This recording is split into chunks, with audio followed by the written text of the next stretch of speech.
What if I told you most debates about black success aren't real debates at all? They're just people arguing in bad faith, and the truth about black wealth and history is being ignored.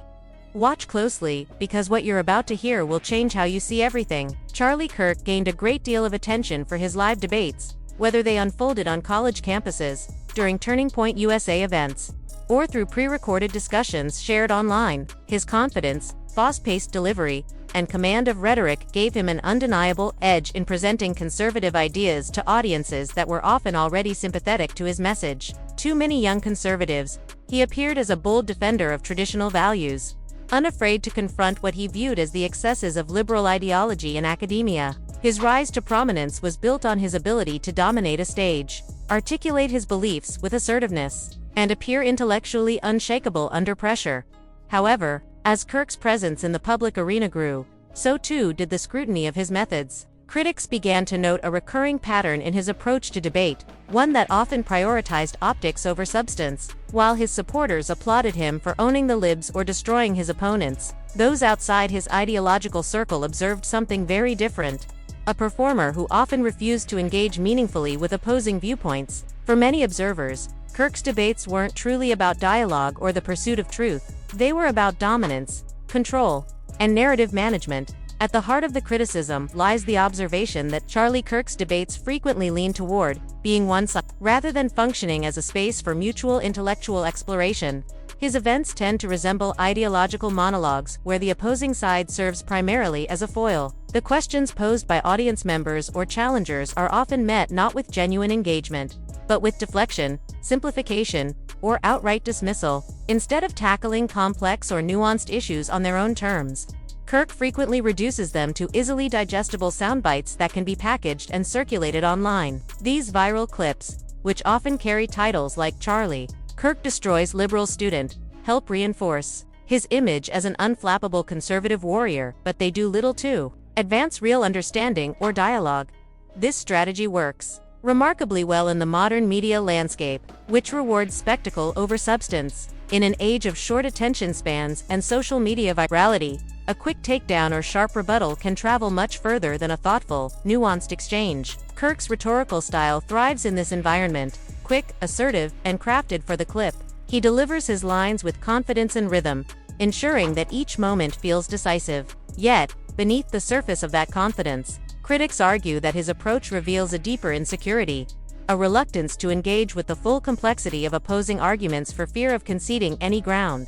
When critics challenge Kirk's talking points, they often find him pivoting rapidly away from the substance of the critique. For instance, when confronted with evidence of systemic inequality, he tends to shift the conversation toward personal responsibility, economic freedom, or moral discipline. These are legitimate topics in their own right, but they often serve as rhetorical escape routes rather than genuine responses to the issue at hand. This pattern of redirection is a classic debate tactic designed to maintain control of the narrative. It prevents the opponent from setting the terms of the discussion, ensuring that Kirk remains in familiar rhetorical territory, a space where he can appear confident and unassailable. This dynamic highlights a fundamental difference between debating to win and debating to learn. The former seeks applause, the latter seeks understanding. Charlie Kirk's performances fall squarely into the first category. His debates are less about engaging opposing worldviews and more about reinforcing his own ideological framework. This framework is built on a vision of American conservatism that emphasizes free markets, limited government, personal responsibility, and traditional cultural values. Within this worldview, systemic or institutional critiques are often dismissed as excuses or fabrications, obstacles that prevent individuals from embracing self-determination. To be fair, Kirk's confidence and clarity resonate with many young conservatives who feel alienated in overwhelmingly liberal academic environments. They see in him a voice willing to push back against what they perceive as ideological conformity on campuses. He has cultivated an image of intellectual courage, the lone truth-teller standing up to a sea of leftist professors and activists. This image has powerful emotional appeal, particularly among those who feel their views are suppressed or stigmatized. Yet, this appeal often masks the fragility of his arguments. When confronted by well-informed opponents or questions that demand complexity, Kirk frequently resorts to oversimplification or selective framing. For example, in debates about race and inequality, He tends to focus narrowly on personal achievement and anecdotal success stories, rather than grappling with broader structural realities. When discussing climate change, he may highlight isolated data points that appear to challenge mainstream science, while ignoring the overwhelming consensus among experts. These tactics create the illusion of intellectual rigor without the substance to support it. Moreover, Kirk's refusal to acknowledge legitimate criticism contributes to a larger cultural problem: the erosion of genuine debate. In a healthy democracy, public discourse thrives on good faith exchange, the willingness to listen, to reconsider, and even to be proven wrong. But the style of debate that Kirk embodies prioritizes spectacle over sincerity. It rewards aggression, mockery, and rhetorical flair over nuance, empathy, and intellectual humility. The result is not enlightenment, but polarization, a deepening divide in which each side speaks past the other, more interested in scoring points than in seeking truth. There is also a performative element to his interactions with students and opponents. Kirk's debates are often staged in environments where he maintains control, either through his organization's event structure or through editing choices in post-production. Audience reactions, camera angles, and selective cuts are all carefully managed to ensure he appears victorious. This curated reality amplifies his brand but distorts the nature of genuine discourse. His critics argue that this manipulation of perception transforms debate into propaganda, a tool not for discovery, but for indoctrination. Still, it would be simplistic to portray Kirk as merely cynical or insincere. His rhetorical success speaks to a broader cultural moment in which many feel disillusioned by traditional institutions. His appeal to common-sense conservatism resonates because it offers certainty in an age of confusion. For his followers, he represents clarity and conviction in a world they see as morally and ideologically unstable. That emotional resonance shouldn't be underestimated. It's what makes him so effective as a communicator, even if his substance often falls short. Ultimately, the challenge posed by figures like Charlie Kirk is not just about ideology, it's about the future of discourse itself. When debate becomes performance, when opponents are treated not as conversation partners, but as enemies to be humiliated, the democratic process suffers. Public discourse devolves into a shouting match where persuasion gives way to polarization. Instead of bridging divides, it deepens them. For genuine dialogue to return, both sides, conservative and progressive alike, must value curiosity over certainty, listening over dominance, and understanding over applause. Debate should be a forum for exploration, not entertainment. Kirk's rise serves as a mirror, reflecting the current state of our culture. We crave confidence more than competence, conviction more than curiosity. Until that changes, figures like Charlie Kirk will continue to thrive, not because they elevate the conversation, but because they embody the spectacle that public discourse has become. In the end, Kirk's story is both a personal success and a cultural cautionary tale. His ability to command attention proves the enduring power of confidence and communication. Yet, his one-sided approach reminds us that confidence without curiosity breeds intellectual stagnation. Debate, stripped of humility and sincerity, becomes little more than theater, and in that theater, truth is often the first casualty. A bad faith argument is an argument with someone who is unwilling or unable to articulate what would convince them to change their mind. If you're having a discussion with someone and they can't articulate what's the reason or what's the evidence or whatever that's going to change their mind, there's no conversation to be had, in my opinion, because you're stuck in your way. This is a prime example of what a bad faith argument looks like. People who argue in bad faith Jehovah's Witnesses come to mind frequently rarely allow themselves to be influenced by new information that could challenge their beliefs. Debate, in its ideal form, is about testing ideas. If someone presents a stronger, fact-based argument, it should encourage you to rethink your position and continue growing intellectually. But that's rarely the reality, especially on the right. Increasingly, you see individuals going onto college campuses and debating not to engage, but to push their own agenda. A clear illustration of this is Myron. Recently, he debated at a college campus against, in my view, a highly intelligent opponent, a man who stayed on topic, avoided personal attacks, and held his ground with precision. The exchange was a solid, fact-driven back and forth, and it's worth paying attention to what was said. Would have happened. If that racism is so bad, why is it that black people actually did better during the Jim Crow era? They had their own businesses, they were making more money. I'll tell you why, because the nuclear family. So when black people were the most oppressed and had the least rights and the least civil liberties, they actually did better than they do now. So again, Reconstruction. You're talking about nothing can keep you back from success besides yourself. So you're talking about Reconstruction, right? What happened to all those successful businesses and things that were around during Jim Crow? They were destroyed, bro. They were destroyed, and who destroyed cousin. Our government or white racists. But that happened. You can't even lie. That's history, brother. That's history. Again, choice. So here, Myron is arguing that Black Americans fared better under Jim Crow than they do today. This is a talking point often circulated on the conservative right, and it's even an argument I've used myself at times. But here's the snag. When people claim that, they often point to higher marriage rates, which is true, but that's not the whole story. During that period, about 1 in every 3 Black Americans actually owned a home. Black-owned businesses in the 1940s and 1950s were thriving, in many ways even more so than in the 1960s. There's a 1968 documentary called Inside the Negro Middle Class that highlights this, showing Black Americans acknowledging that the decades before the Civil Rights era were a particularly strong time for wealth and business within their communities. The key point is this: if your community has thriving businesses and a growing middle class, you're essentially building a wealth machine. Even under Jim Crow, opponent argues that government intervention through policies that disrupted Black Wall Street and other avenues of wealth creation dismantled this economic foundation. But instead of addressing this critical argument, Myron resorts to mocking or belittling the idea, shifting the focus to a generalized jab at the government. That's a classic example of debating in bad faith. A real debate requires engaging with your opponent's points fairly, by ignoring the evidence of thriving Black businesses and wealth prior to government interference. Myron avoids admitting a crucial truth. Yes, Black Americans may have had stronger economic footing during certain periods under Jim Crow, but much of that was actively disrupted by policy and outside interference. If you accept the first claim, you must also acknowledge the second. Skipping it is intellectually dishonest in this case. Myron's opponent clearly had the stronger argument, and just when you think the exchange is over, there's more to unpack. The 90s, we're just Choice a couple, that was a little bit ago. We're still living in the party. Okay, so what you're saying, so the people in Tulsa, Oklahoma, they chose for the Klan to come around. They chose for that. Is that what the fuck? You're talking about choice and responsibility, brother.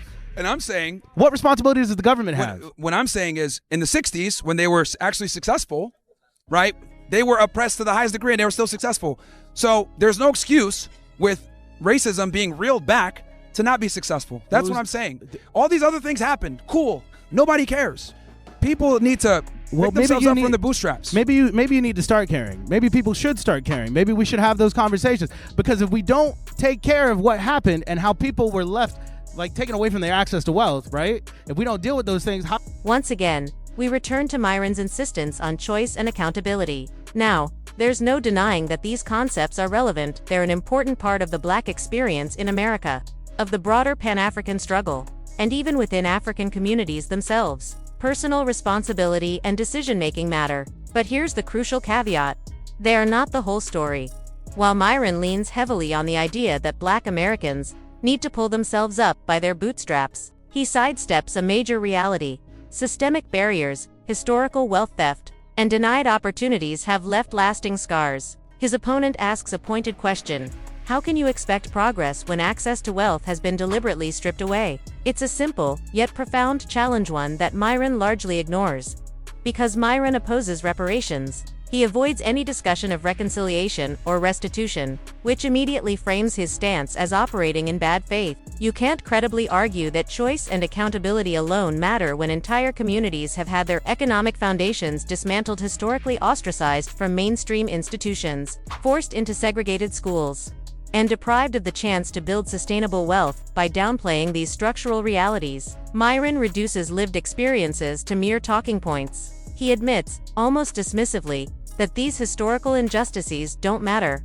That's not debate, that's ignoring reality to maintain a predetermined narrative. And yet, this conversation is far from over. There's still more to unpack. Here's the problem. Blacks want to blame the government, not blame themselves. Oh, it's the government's fault. No, it's your fault for selling the drugs. So the government has no responsibility. They have no fault, nothing bad. They didn't do anything bad. They're good. It's all gravy. The government's always going to do dumb shit. So we can't hold the government accountable. Here's the thing. You can't depend on the government to save you. Like, just don't commit crimes. You're wild. So the government, what utility does the government have? You can't depend on the government to save you. But okay, cool. But why are they destroying us? They're not destroying you. So right now, how is the government holding you back from success right now? I can't believe I got to do this again. How is the government holding you back from success right now? The race, I don't care about the 80s with the crack. No, okay, we'll talk about right now. What race of people are the highest exonerated? What race of people are the highest of wrongful convictions? What race of people are statistically over-policed? Go on. Well, who commits a disproportionate amount of... Suddenly, Myron shifts the conversation and claims, blacks want to blame the government instead of themselves. To be fair, people do sometimes point fingers at authority, whether in the US, in Uganda, or elsewhere. But in this debate, the point his opponent is making isn't casual blame. It's holding the government accountable for actively dismantling black wealth. That's a very different issue. And Myron sidesteps it entirely. Accountability is important. Sure, but selectively applying it to ignore systemic oppression misses the mark. The discussion then moves to crime and policing. Myron highlights statistics showing high crime rates among black Americans, while ignoring the context his opponent raises, over-policing unfair treatment, and the link between lack of wealth and increased criminalization. By skipping over the economic argument, Myron simplifies the debate into "you're in jail, so you're at fault," avoiding the more nuanced reality. This pattern reflects a common issue with some conservative debaters. The goal isn't to engage or to reconsider one's position, it's to perform and go viral. To achieve this, Myron repeatedly relies on straw man arguments, misrepresenting his opponent's complex points to make them easier to attack. Instead of grappling with the government's historical complicity in stripping black communities of wealth, he reframes the argument as blacks are unaccountable and need to pull themselves up by the bootstraps. This is not unique to Myron. Figures like Brandon Tatum and others often employ the same tactic. The core problem is bias. Debates aren't approached with a genuine willingness to engage with truth, but with a desire to oversimplify, misrepresent, and score points. I was talking to some college students recently about black women and dating preferences, and Myron made a comment that he'd rather date a heavier woman. Moments like this reveal a larger pattern. When you come into serious debates with people of color, if your goal is simply to score points or provoke, meaningful conversation quickly evaporates. In this case, the young man he was debating with simply walked away. He recognized he was wasting his time. There was nothing to gain because Myron wasn't going to engage sincerely or address the points being made. This brings up an important principle. We don't need to spend energy debating those in our community or outside it who operate in bad faith. Engaging with people who refuse to be convinced, who have closed minds, or who actively misrepresent facts is a waste of time. The only person who truly matters to convince is someone who is invested in the black community and wants to see positive change. Trying to persuade someone like Charlie Kirk or Myron Gaines, who often perform debates for attention rather than truth, is futile. They may claim they want black people to succeed, but their actions and arguments reveal otherwise. Focus your efforts on those willing to collaborate and contribute to development. That's where real progress happens. When Charlie Kirk was alive, he went viral for his in-person debates, whether on college campuses or pre-recorded shows. He was confident and articulate, but one major criticism is that his debates were heavily one-sided. He wasn't genuinely open to changing his views and would dismiss factual counterpoints. This is a textbook example of debating in bad faith. To me, a bad faith argument is one where the person cannot or will not articulate what evidence or reasoning would convince them to change their mind. If that's the case, there's no genuine conversation, just a clash of immovable positions. Jehovah's Witnesses are a classic example. They often refuse to consider information that contradicts their beliefs. The same pattern shows up frequently on the right today, where debaters attend colleges not to engage thoughtfully, but to perform and gain attention. Take Myron Gaines as an example. He recently debated a very intelligent opponent on a college campus. His opponent stayed focused, avoided personal attacks, and made fact-based arguments. Yet Myron often sidestepped these points, relying instead on straw man tactics and simplifications. One common argument from Myron's side is that black Americans did better under Jim Crow than they do today, citing marriage rates or personal responsibility. It's a talking point I've seen circulated widely, and it's been used by conservatives for decades. But the problem with this argument is nuance. During the 1940s and 50s, about 1 in 3 black Americans owned a home, and black-owned businesses were flourishing, sometimes more so than in the 1960s. The 1968 documentary, Inside the Negro middle class highlights this reality, showing that black wealth and entrepreneurship thrived even under oppression. The key point here is context. Yes, Jim Crow was oppressive, but it didn't entirely prevent black communities from building wealth and stability. What happened over time, however, is that government policies, economic sabotage, and systemic racism dismantled these gains. Black Wall Street is one clear example. You cannot argue in good faith about personal responsibility without acknowledging that whole communities had their wealth stolen and opportunities blocked. Myron often refuses to grapple with these structural realities, preferring to reduce complex issues to simple narratives like blacks need to pull themselves up by their bootstraps. That's debating in bad faith. This avoidance extends to discussions about criminality, overpolicing, and inequality. Myron cites statistics showing high crime rates in black communities while ignoring the root causes: poverty, lack of access to wealth, and systemic bias. By skipping over these factors, he frames the conversation as a moral failing rather than a structural issue. Strawman tactics simplify complex arguments into easily attackable points, but they obscure the truth. Ultimately, debating people who are unwilling to engage in good faith is exhausting and unproductive. Facts, evidence, and logic mean little to those whose positions are profitable, performative, or ideologically fixed. Instead, we should focus on those within the black community who want to collaborate, learn, and build. Convincing them, empowering them, and working together is far more effective than arguing endlessly with someone set on misrepresenting reality. Let's break this down. When a community has more businesses and more wealth, even under oppressive systems like Jim Crow, it creates what you could call a wealth engine, a foundation for progress and stability. But as history shows, much of this was deliberately dismantled. Think of Black Wall Street in Tulsa or other thriving black communities.